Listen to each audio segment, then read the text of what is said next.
Kukuha ka ba ng let? Ready ka na ba? Here are some of my tips including what to bring sa araw ng exam. Yan ang pag-uusapan natin today. This video is brought to you by the Team Laika Review Books. Hi there! Welcome to Team Laika where I try to help you prepare better for your next exam. And if hindi pa kayo nakasubscribe, go ahead and hit subscribe right now para hindi nyo ma-miss yung mga paparating pa lang ng mga videos. Itong video na to in particular will be about the licensure exam for teachers. I'll talk about my tips, send off ko kayo, and I'm also going to show you what was in my bag nung nag-exam ako. Now, bilang konteksto, kakakuha ko lang ng licensure exam for teachers last year, September 2023. And yung mga sasabihin ko ay base sa karanasan ko at base rin doon sa information galing sa PRC or sa Professional Regulation Commission. Okay? Now, first things first, you have to be there early. And I know, medyo hassle siya. Kasi sa karanasan ko, no, pumunta ako doon ng napakaaga. Time check? Today is the day. Pang tita yung dance mo. Time check na. 4:38. Anong meron today? Exam. Mamamalengke muna ako. Yan. Tapos, buti na lang, nakahanap kami ng parking so I could stay doon sa sasakyan for a long time. Marami doon sa mga kapwa ko test takers ang pumila ng maaga. Ibig sabihin, mula doon sa oras ng, I would say, alas 5, akong dumating doon, hanggang nagsimula silang magpapasok sa gates, ay nakatayo sila the entire time.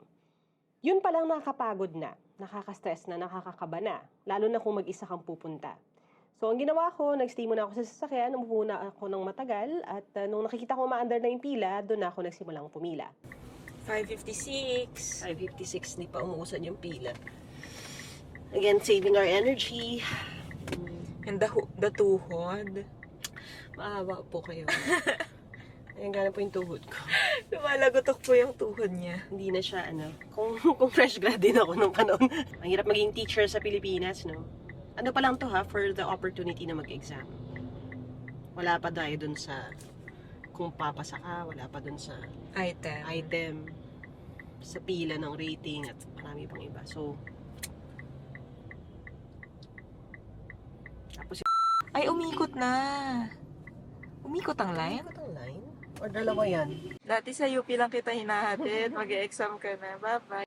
Pero, hindi ko kayo i-discourage na pumunta doon ng napakaaga. Kasi, again, mas mabuti ng maaga kaysa late. Ang thing kasi is, if late kayong darating, hindi kayo makakapag-exam. So, yun lang yung mga ilang inconveniences na kailangan nating tanggapin para siguradong makapag-exam kayo. Lagi ko sinasabi sa mga people that I coach when taking tests na ang unang goal natin ay makapag-exam. Goal number 1 is makapag-exam, kaya pupunta na kayo ng maaga. Ganun lang talaga. Now, hindi ko naman invento yon. Sabi dito, galing mismo sa PRC, ang start ng filling out ng forms would be 7 a.m. But, if you scroll pababa, it says here that on the day of the examination, you have to report to the school or building assignment not later than 5:30 a.m. It even stresses that late examinees will not be admitted. So, ibig sabihin nun, 5:30, nandun ka na dapat. Now, doon naman tayo sa kung ano yung isusuot. Ayon dito, if you're a male examinee, kailangan tucked in white polo shirt with collar at hindi pwede ang any seal, logo, or mark. Part of the reason why I wanted to post this video right now ay para may oras pa kayo bumili kung wala pa kayong isusuot. At sa females naman, ganun din, tucked in, white blouse or shirt with collar, bawal lang kahit anong seal or logo, and decent pants or slacks. Paano kung may logo pero maliit lang naman? Paano kung may logo pero hindi naman pansinin? Sa akin, sa totoo lang, wag nyo na i-risk. When I took the exam, I was wearing a button-down white blouse. Super basic, super safe, and okay naman, walang problema. Napunta naman tayo sa ilang tips ko para sa inyo. Sa aking pananaw, ang exam na ito, gaya ng marami pang exam, is all about management. Management, hindi ng nalalaman lamang, pero ng number 1, time. Time management is key sa pagpasa sa exam kasi marami ang nauubusan ng oras. Pero sa aking opinion, sa karanasan ko sa licensure exam for teachers last year, hindi naman naging problema yung kakulangan ng oras. Pero sa akin lang yon. Meron bang mga nauubusan ng oras? Nakukulangan ng oras? Yes, meron din naman. Kaya very important for you to know how to pace yourself. Sinasabi naman sa simula pa lang kung ilang oras yung binibigay sa bawat section ng exam. I-note natin dito na sa Licensure exam for teachers, gaya ng maraming board exams, hindi na pwedeng bumalik-balik sa iba't ibang bahagi ng exam. Kung nagsimula tayo sa general education at tumalon sa professional education, kung nasobrahan ka ng oras sa professional education at naubusan ka naman ng oras sa gen ed, hindi mo naman na pwedeng gamitin yung extra time sa professional education para balikan yung exam mo kanina. Hindi katulad ng civil service exam kung saan ikaw nang bahala kung paano mo hahatiin yung oras mo. So you have to know how to pace yourself. Tingnan mo occasionally kung ilang tanong pa natitira, gaano karami pa ang oras, para makapag-focus ka doon sa mga tanong na masasagot mo naman talaga. And for those na hindi mo alam ang sagot, pwede mo na itong iwanan muna or pwede mo nang hulaan. Sa totoo lang. Now again, hindi naman problema ang oras para sa marami. Pero yung pangalawang i-manage natin dito, naging medyo tricky para sa akin. Kailangan ng energy management. What do I mean by that? Para sa marami na naghintay na mula alas 5, tumayo ng napakatagal sa pila, para lang magsimula yung pag-fill out ng forms ng 7 o'clock, meron ka na agad isa't kalahating oras na probably hindi komportable. Maaaring nakatayo ka sa pila o nasa pila man at nakaupo, nasa labas ka naman nung eskwelahan or testing center. So yun pa lang, ubos na yung oras mo. Kung hindi ka rin nakakuha ng enough na tulog the night before dahil excited ka or kinakabahan or nagka-cram, syempre, doon na papasok yung medyo masasakit na siguro ang muscles mo by that time or inaantok ka na. Kaya ang energy management is very important. Kailangan mong mapanatili yung sarili mong gising at alerto kasi nga sasagot ka pa ng mga tanong. Now, dito na papasok yung posibilidad na kayo ay mag-take ng naps in between exams. I was grateful na yung aming resident na examiner or proctor, hinayaan naman kaming magpahinga in between exams. Medyo mahirap lang din ito kasi kung magnanap ka, bababa yung energy mo or yung iba naman kapag nagnap, didisorient sila o parang hindi na nalalam kung ano yung nangyayari. So, nasa sa inyo kung magde-decide kayo na mag-take ng naps in between or kung hihintayin nyo na lang yung susunod na bahagi ng exam. Para sa akin, dahil medyo marami yung oras na natitipid ko sa bawat section ng exam, nagnanap talaga ako para ma-recharge ako for the next one. Now, yung third thing na i-manage is actually your bladder. Now, why do I say this? Medyo awkward yung oras ng licensure exam for teachers. At kung tatanungin ninyo ako kung mayroon akong isa-suggest, yun talagang oras na ito. Kasi kung titingnan ninyo, ang first part, yung Gen Ed na exam, ay 8 a.m. to 10 a.m. Tapos, may isang buong oras na gap between general education and professional education. 10 a.m. to 11 a.m. So, ibig sabihin nun, sa section na to, after taking one part of the test, meron kang 1 hour break. Alanganing breakfast, alanganing lunch. Kasi ang 10 a.m., at least para sa akin, napaka-aga para sa lunch. Meron na namang 1 hour break in between that and your specialization. Kaya lang itong 1 hour break na ito ay alanganin din ang oras. Ang oras niya na ay 2 p.m. to 3 p.m. Masyado namang late para sa lunch. So, anong ginawa ko? Wala akong tamang kain nung araw na yon. Nag-nap lang ako, naghintay, tapos may baon akong salad, so medyo sumubo lang ako ng kaunti, naghintay for the next exam. Hindi siya ideal, pero for my purpose, okay na rin. Kasi sa totoo lang, kung kakain ka ng napakarami, na hindi ka naman sanay, baka maimpacho ka, sumama yung pakiramdam mo. Dagdag na layer din yung probably medyo weird na yung tiyan mo nun kasi kinakabahan ka. So, kung pipilitin mo yung sarili mo kumain ng napakarami, mas maninibago ka. Limitado rin, of course, ang bathrooms sa mga testing centers. So, makikipila ka pa, lalo na kung sa mismong break ka magsi-CR. Sa kaso ko lang, dahil medyo maaga ako natatapos sa bawat section at right after kong matapos at maipasa yung papel ko, nag-CR na ako, wala akong kaagaw sa pila.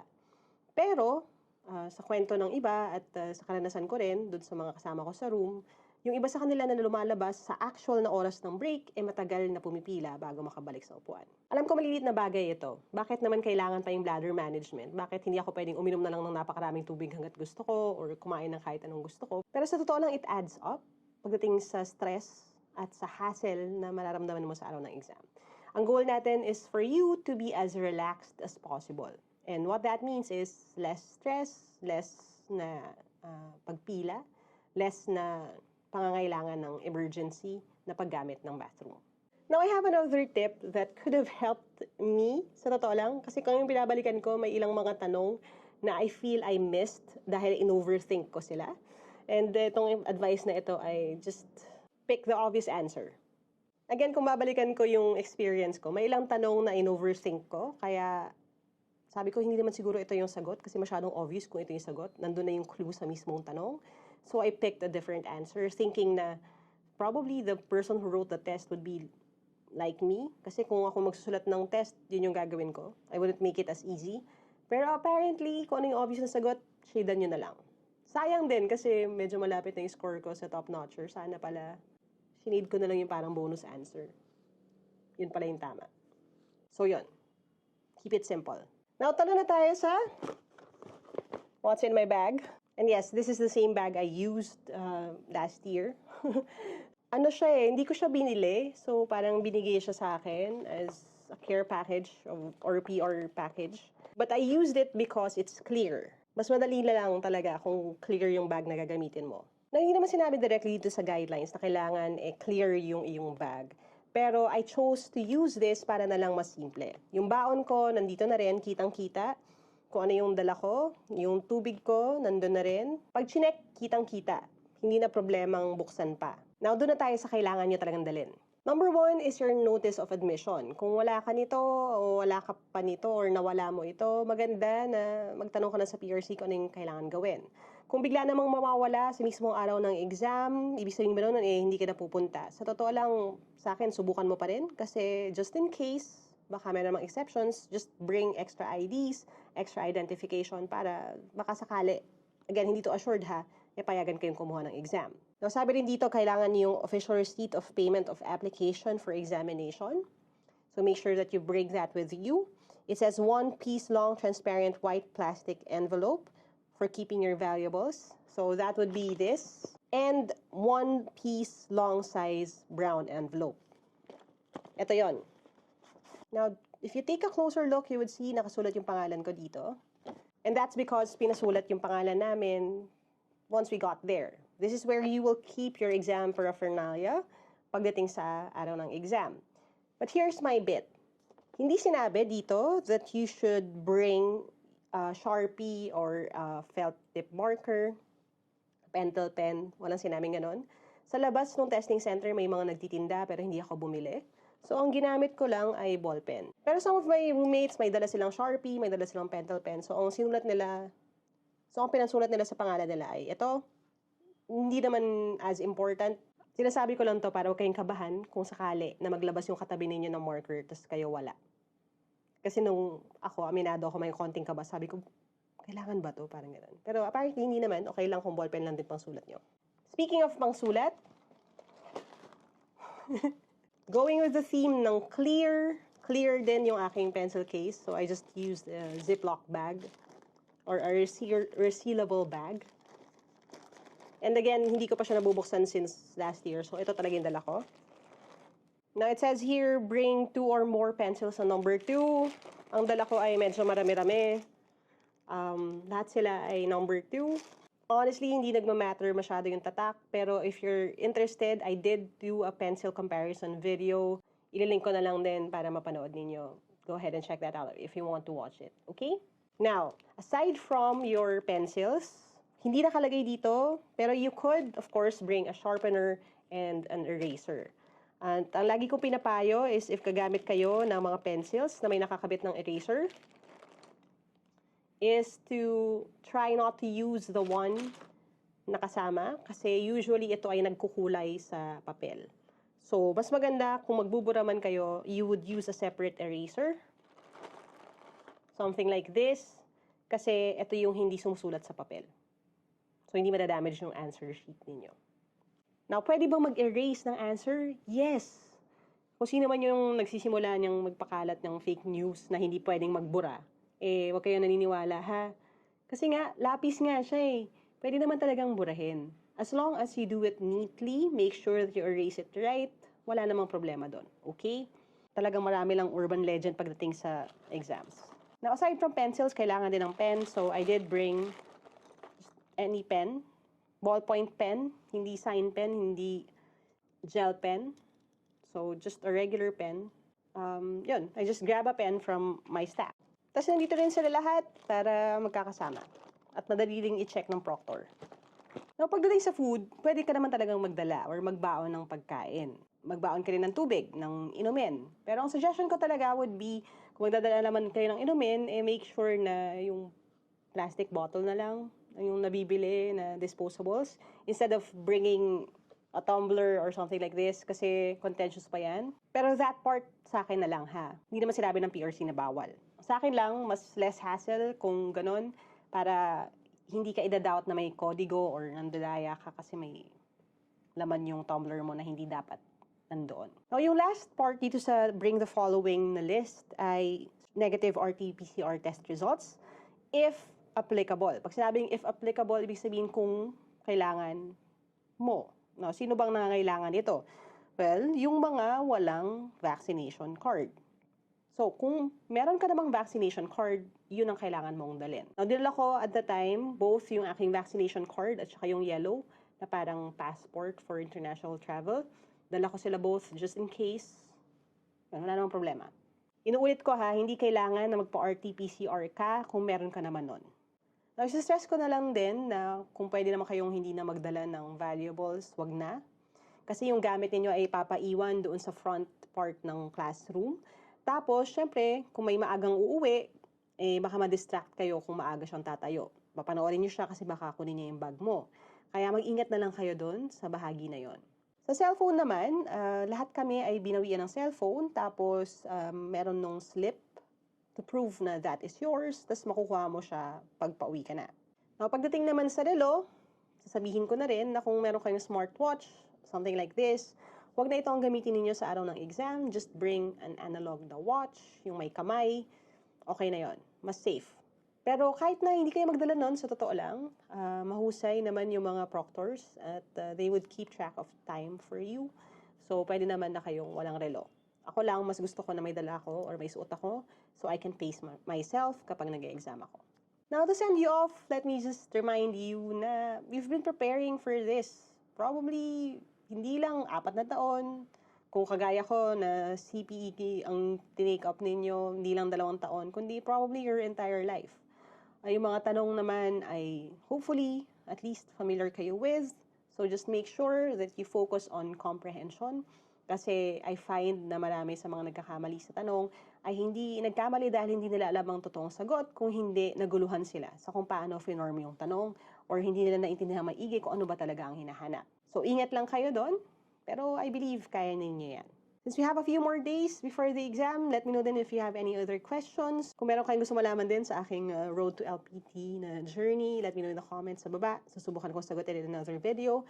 Pero that's it muna for now. Don't forget to subscribe if you haven't yet. Kung meron kayong mga gustong matutuhan, meron akong mga videos right here that you can watch. And as we always say sa channel na to, never stop learning. Adja, kain yan. I'll see you in the next video and bye for now.